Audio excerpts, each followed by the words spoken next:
நாடகம் புஸ்தகம் 7ஆம் அதிகாரத்தில் நாம் பார்க்கிறோம். இசக்கார், பென்யமின், நப்தலி, மனாசே, எப்ராயிம், அதுக்கப்புறம் ஆசகேர், இவங்க 6 கோத்திரத்தை குறித்து நம்ம பார்க்க போகிறோம். இதெல்லாம் அவங்க என்னெல்லாம் அவங்க பண்ணுறாங்க, என்னெல்லாம் செய்கிறார்கள் அப்படின்னு சொல்லி இந்த 7ஆம் அதிகாரத்தில் நாம் பார்ப்போம். இசக்காருக்கு 4 பிள்ளைகள் இருக்காங்க.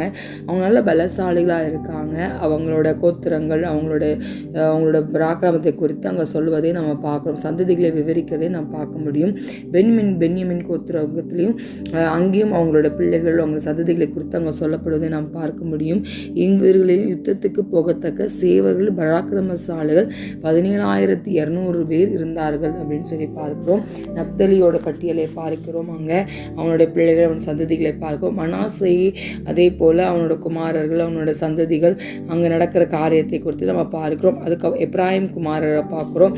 அங்கேயும் அங்கே குமாரர்களை குறித்தும் கிராமங்களை குறித்தும் அங்கே இருக்க ஸ்தலங்களை குறித்து நாம் பார்க்குறோம். மோசேயை இஸ்ரவேல் ஜனங்கள் வழி நடத்துனது போல மோசேக்கு அப்புறம் யார் நடத்துகிறா அப்படின்னா யோசுவா. அவனை குறித்தும் அங்கே எப்ராயிம் குமாரர்கள் பட்டியலில் அவனுக்கு வருவதை நம்ம பார்க்க முடியும். இதுக்கு பிறகு நம்ம பார்த்தோமானால் ஆசகேர் குமாரர், அவர்களும் அவங்க பிள்ளைகள், அவங்க கோத்திரத்தையும் அவங்க சந்ததிகளையும் குறித்து அங்கே சொல்லப்படுவதை பார்க்கிறோம். இந்த 1 நாளாகம புஸ்தகம் 7ஆம் அதிகாரத்தில் கர்த்தர் அவர்களோட ஒவ்வொருவரோட பட்டியலையும் அங்கே குறிப்பிடுவதை நம்ம பார்க்க முடியும். கர்த்தர் தாமே உங்களை ஆசீர்வதிப்பாராக.